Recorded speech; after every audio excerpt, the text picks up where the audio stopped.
God, I love this time. 5 o'clock on a Friday. You have a huge football weekend in front of you, all day college Saturday, all day NFL on Sunday. And if you're just getting off work, I love it. We're going to have something really special for you. We do. In studio with a big announcement, we have former Boise State All-Conference offensive lineman, one of the best linemen to play here, former NFL Pro Bowler, and a friend of the show. I think we can say that as many times as you've been on, but first time we've had you in studio. This is our Dollar Loan Center video segment as well, so you guys can check out Charles Leno Jr. here in studio. What's up, Chuck? What's up, y'all? How you doing? God, man, it's good to see. I almost want to try to get by you right now and sack Prater, or maybe a bull rush, show you my new spin move, Charles. I almost want to get out of this chair and come at you. What's man. in that Red Bull over there? Yeah. I ask him that every day. Yo, what's in that Red Bull? And it's the third one he's drank today, too. Calm down. He gets excited when NFL guys come into the studio. Say, calm down, Skippy. Say that. Calm down, Skippy. Yeah, right. He loves that. Blue Chaos, man. Yeah. You're raising the flag. Let's just start there. I mean, what's this mean to you? I'm sure you're going to show a lot of emotion. You've been in town all week. We'll obviously get to that, but kind of the reason we were able to get you on the show was to talk about Blue Chaos, new cool tradition, and they chose you. Pretty sweet. Yeah, really new and cool. I have not seen it, done it, so this is new to me. And also, when I first got announced, when I first talked about coming up here for this week, I didn't even realize it was the first home game.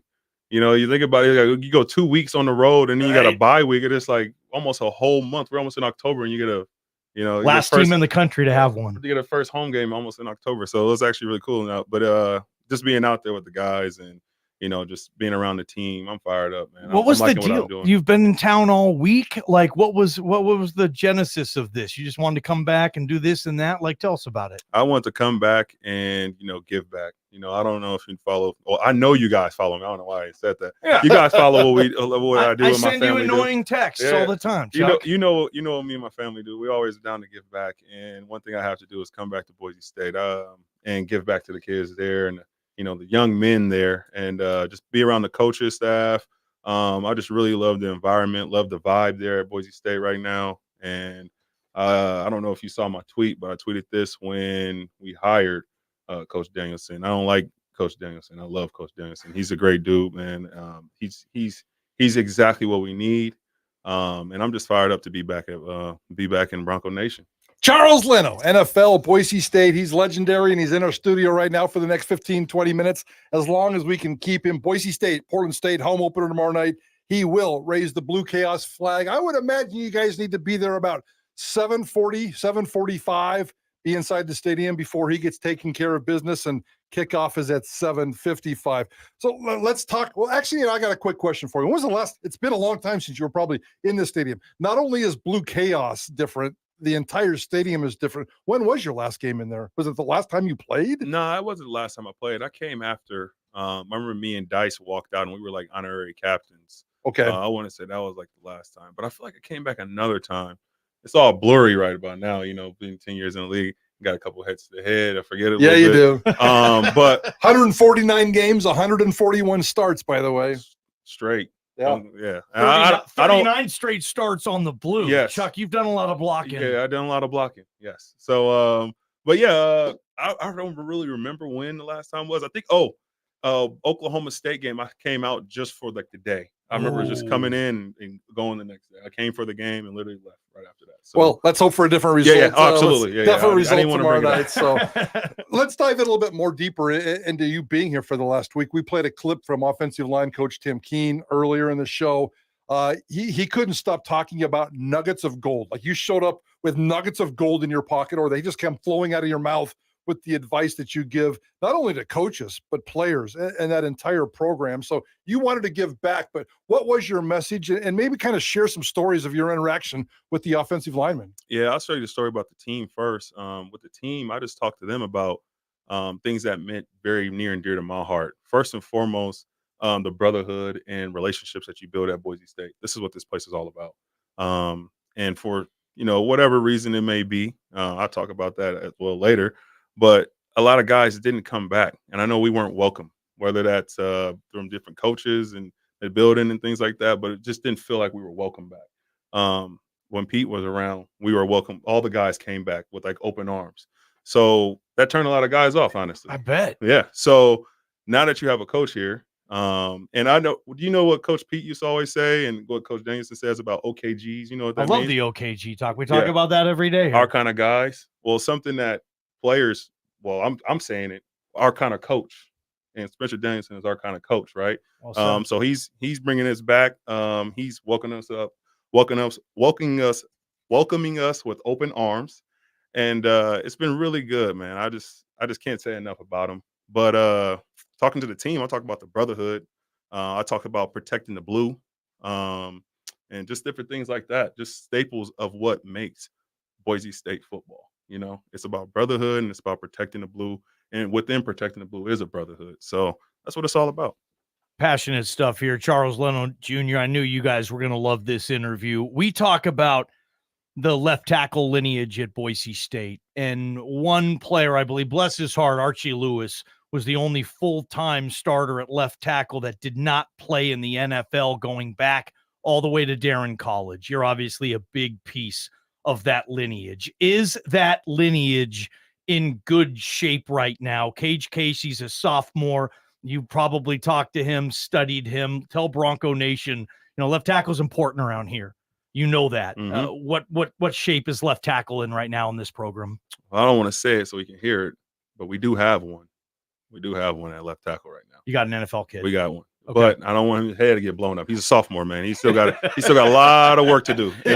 And trust me, we're working. We're definitely working this week. I'm just giving him everything, like you said, just different nuggets. Different nuggets. I was telling Coach about them. I'm telling Casey about them. I'm telling a lot of these guys the things that I've learned, and I know that I learned from 8 to 7 different offensive line coaches in the NFL.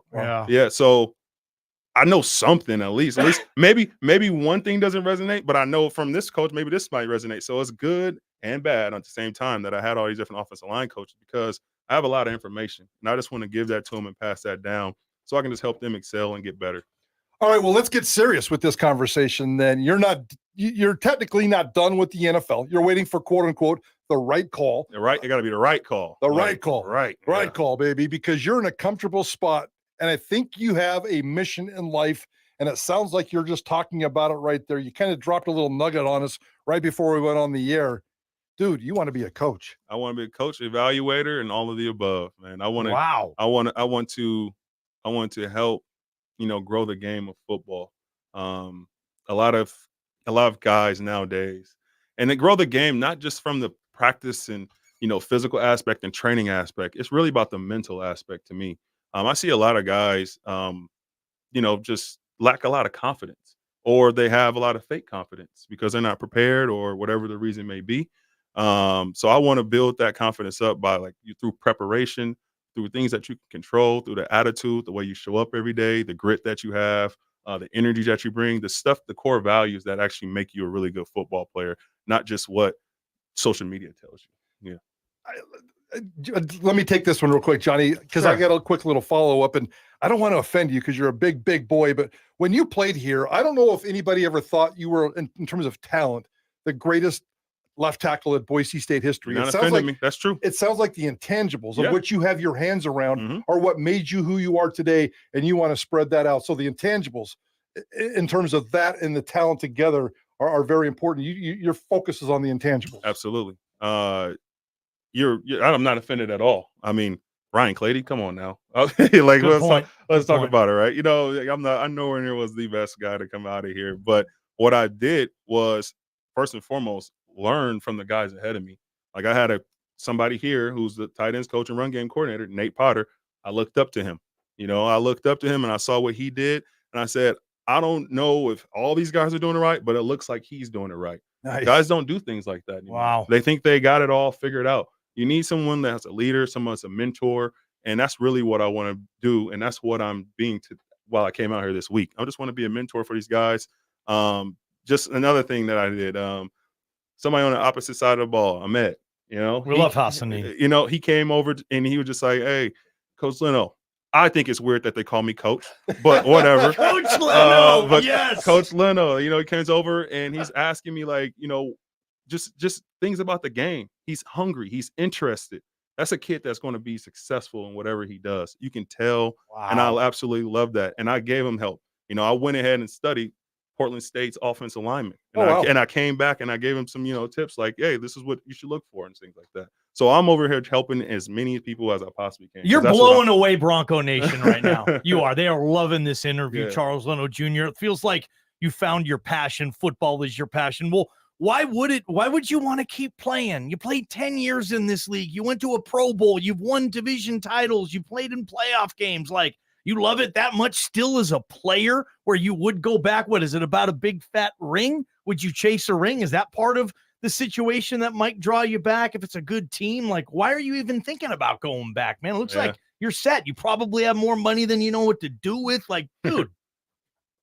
I just, you know, always got to keep that door open. Never know. Like I said, it got to be the right situation. Are there 32 right situations out there? Absolutely not. There are not. And I know it, and a lot of people know it. You can see the teams. It just has to be the right one and the right fit for Phil. Okay. That's about it. Do you ever worry about making that transition? It sounds like you got a plan, and that's half the battle because a lot of guys don't have a plan, but mentally, and it sounds like that's also a big part of your life in terms of just, you know, the mental health and the mental approach to life. Have you struggled at all with that transition? To be honest with you, yes, I did.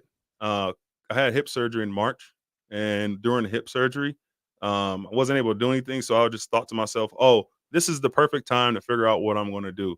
But time just goes by, and sometimes it just goes, and you don't know Right. like how fast it goes, and then you just look up and like, "Oh, wait, like I really have to figure out if I'm going to be done soon. I got to figure out what I want to do." So it just so happened, when I got healthy, I was like, you know what, I want to help out some kids in the area, you know, some high school kids, and that's what I started doing, and it grew from there. What you're talking about in the Dallas area where you Yes, live, you're in helping out Dallas, some high school kids yep, down there. yeah. So that's when it started clicking on me. Like, you know what? I don't necessarily. I'm not done with football. That's not like I'm not.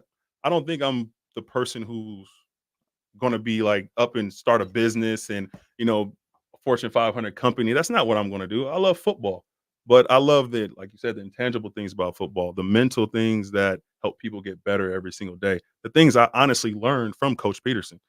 These are things that a lot of guys have learned from him, and that's why they're all successful right now too. All the players who come back that we talk about, it's like there's a Chris Peterson mention with every interview. I mean, he was that big of an impact as a head coach too. He wasn't your position coach, but a lot of times you gravitate closer to those guys. And Pete just had it with the OKGs. And it feels to me like with football, like Charles, you can teach someone football, but with football, you can teach someone life skills too. I think that's that's interesting to you with that too, right? You can do both with this. Football allows all of that. Yeah.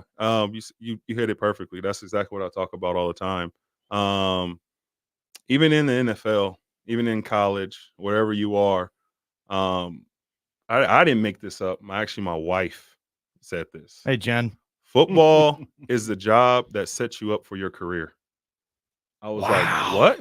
And then she said that, and I was like, oh my goodness, yeah. I was like, okay, you're right, 100%. But she said that it's the job that sets you up for your career and whatever career you want to do, you know. But football is a job that you do. It's something that we do, but it teaches you so many things along the way. I don't even have to go into the list of things. We all know how hard football is.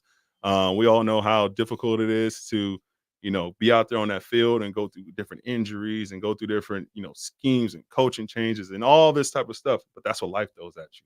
So it's the same, you know, same correlation there. 10 years, one Pro Bowl, 149 games, 141 starts. That's a lot of football. How much money? 60 million. Thank you. I wasn't going to bring that up, but it's none of our business, but it's public. It's out there. 60 million. So memories. One of my favorite things is hashtag making memories. I firmly believe in that in life. What memories do you take away? Single games, single players, more than just the camaraderie of the guys in the locker room, single events. What do you take away from your NFL career? I got a couple things. very high positives and some negative too. But the ones that take away the most is beating the Packers and proposed to my wife afterwards. That was cool. It wasn't even I didn't even have it like planned like that. It just happened. I told I had somebody. I put the ring in my sock. That's what I tell people all the time. But I had somebody very close to me hold on to the ring. Nice. I was going to do it right after, but then it was just like right there, so I had to. And that made national news. That I know. was a big deal. Tell me about it. That was a big deal. We talked about that on this show a lot. Yeah, we did. Heck yeah. But and then also something on the more morbid side was losing my daughter in October last year. That was really hard, and that was something that that I struggled with for a very long time. But it was a memory. It ended the consecutive streak I had of starts. That's why you didn't start. That's why I didn't start. And then that was the end of my streak of starts.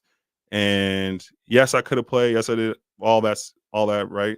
But I wanted to be there for my wife, and I knew that was a moment like I physically couldn't go play a football game with that on my mind. So I had to let that chapter go. And that was almost like the close of the chapter with the Commanders for sure. I knew I wasn't going to be a Commander again after that. So that was the highs of the highs. While proposing to my wife and winning the NFC North. Division, you know what I'm saying? And then the lows of the lows. But that's what the game is about. And that's exactly what I'm talking about. That's life. That's what this game is about. And you have to have it all within between. In your career, was there I've heard Michael Strahan talk about his one-on-ones, his matchups with John Runyon, who was a tackle for the Eagles, and same division. They played 2 times a year for like 10, 11 years, playoff games too. Do you have that guy, that pass rusher that you loved to compete against? Yeah. Who was it for you? For me, early on, so I played for Chicago, and then we had, that first guy that comes to mind is Everson Griffin. Yep, pass rusher for the Vikings. Yes, the guy was a running back in high school at USC. Then he converted over to DN. So it shows you how athletic he is. He was just a guy that brought it out of you. You know what I'm saying? He was always fired up, always talking, always trying to get in your head and stuff like that. So I love going against him. In the division of Chicago, in the NFC East, when I moved over to Washington, you got Parsons, who's a great rusher. I love going against the best of the best. But also know I love going against DeMarcus. I block DeMarcus a lot, and I would say it on air. Say it again because we remember this. Yeah, I block DeMarcus a lot, and DeMarcus can say it, and I'll say it. You can go look up the stats. Lock this butt down every single time, man. Yes. Every single time. Yes, Tank. Tank plays way better on the right side over the right tackle than he does over the left tackle, especially me. So I'll tell him that, man. I love that. Love the confidence. Yeah. Love the brotherhood. Heck the yeah. brotherhood even extends into that. Who's the one guy, and there has to be one, and maybe hopefully just one, the one guy that you hated to play against because he constantly just kicked your ass? Kick my butt like that, man. No, or maybe it didn't happen. I don't know, man. Hold on. I'm trying to think. I'm gonna be honest now. Who's a good rusher? I don't know.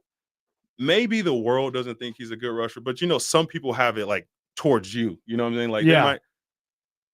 Kayvon Thibodeau. I don't know why, but he was a tough guy for me to block. I kid you not, I probably gave up over the course of 3 years, probably 3-4 sacks against him. Long, lanky. But really explosive. I don't know why. He great athlete. Incredible athlete. Yeah. Does that mean you're like most Boise State fans and you hate the Oregon Ducks? Oh, I don't like Oregon at all. Okay. I don't like Oregon at all. Not at all. Not one bit. Charles Leno Jr. He's raising Blue Chaos tomorrow, so make sure you are in your seat before kickoff so you can cheer your tail off for one of the great Bronco offensive linemen all time, hopefully a future Boise State Hall of Famer here. You seem to think that this program is almost in the shape that it was when you were here. It's almost like you guys had won the game before you even got on the field in some cases with all the prep work you had and how great those teams are. Kellen Moore, your quarterback that you blocked for, and you were on some of the best teams ever. I don't know if this program can get there again, Charles Leno Jr., but it looks like it's in really good shape right now, especially with the league they're going to be in a couple of years. Just tell Bronco Nation right now, in your opinion, what kind of shape this program's in. I think the one thing that I think of when it comes to college football, it's about the person who's leading the men, and it always comes down to that. Turning the men to boys, that's very important. And like I said, we have a guy, we have our kind of coach, and Coach D. He's that good. He's that energetic. He's that fired up. He's that prepared. He knows, he has the pulse of the team. Like, just spending time and talking to him, spent a long time talking to him actually, and just understanding what he's about and his philosophy. He's the guy that we need, and it reminds me of that time when I was here, and that's why I came back, and I want to be a part in any way, whether that's helping out, like, what I'm doing now, or any other type of way. And we love seeing you guys back. It's a shame that past coaches weren't as open about it as Spencer Daniels. And it might not have been coaches. It might not have always been coaches. I don't know who it was, but it's just the feeling that, when you're coming back and you just, there's a vibe in the aura that you get where it's like, I just don't feel welcome. You know, that you always want to feel welcome at your alum. You know? And there's been a lot of change, and certainly that isn't an issue anymore. One real quick one for me, and we brought him up, and we can't do an interview around here without mentioning Kellen Moore. We all want him to succeed, and he's doing great in the NFL, but he hasn't quite clicked yet. What's it going to take for Kellen to get the traction to be highly successful in the NFL? Yeah, it hasn't clicked. I mean, his teams and the success rate hasn't been exactly what he would probably want right now. When he was the offensive coordinator for the Dallas Cowboys, they were leading the league in scoring and stuff like that. He's the offensive coordinator. He's not the head coach. I think they did a heck of a job. I think he did a heck of a job with that team. Philly, I don't know. We'll see. Maybe I don't know. Maybe it's everybody talks about what's going on in the building, but you can talk about it if you're not in it. You know? But what I see from Kellen is, he's done fine. I mean, I played against those Dallas teams. We lost by a lot of points to those Dallas teams in Washington. So I know they can put up points. So I don't know. Like, I think he's doing a fine job. I just wish nothing but the best. Think he'll be a head coach someday? 100%. Yep. 100%. Looks like Kirby too. Yeah. Your Kirby's former teammate. Kirby's on the fat track as well. Yeah. The guys are putting in the work, and just being who they are. Those are really two very brilliant and smart guys when it comes to football. So I think that, their careers, just getting started for Kirby, and, same for Kellen. He's still young, right? Yeah. You know what I'm saying? Like, how old is, like, the guys in the NFL right now? Like the John Harbaughs and the, Andy Reids. Like, you got to grow. You got to go through some growing pains, to understand how things operate. Charles Leno Jr. with us. Leno Claus. All the charitable work you do. I mean, now that you're not in the NFL right now, you said all this stuff's still going on. Like, tell us about all that. Leno Claus is a big deal to you, Jen, the kids, the fam. I mean, how's that going? It's going good. We are actually going to be starting to open up Leno Claus stuff in October. So that's funny that you mentioned that, like with nominations and things like that. So in October, we'll be doing a lot of nominations for Leno Claus, and we'll be looking at different organizations in Chicago area again, DC, and now Dallas that we're at, and we'll put Boise in there too. So, you're going to do that? Absolutely, yes, we will. Because I've done the Bay Area, I did Oakland, and I don't think we've done Boise, so we definitely got. Hit me up so we can be. I mean, you can do anything you want with Leno Claus through us here at KTIK, the Ticket. Absolutely. You come talk ball with us. We'll talk Leno Claus with you, man. Absolutely, we'll do that. All right, Charles Leno Jr. See him tomorrow night, raising blue chaos before the home opener for Boise State. This has been great, man. Thanks for your time, Charles. Absolutely, man. Thank you, guys. Appreciate it, man. And that's why you listen to Idaho Sports Talk. Prater in the Ballgame. From the Beacon Plumbing Traffic Studios, this is Ticket Traffic.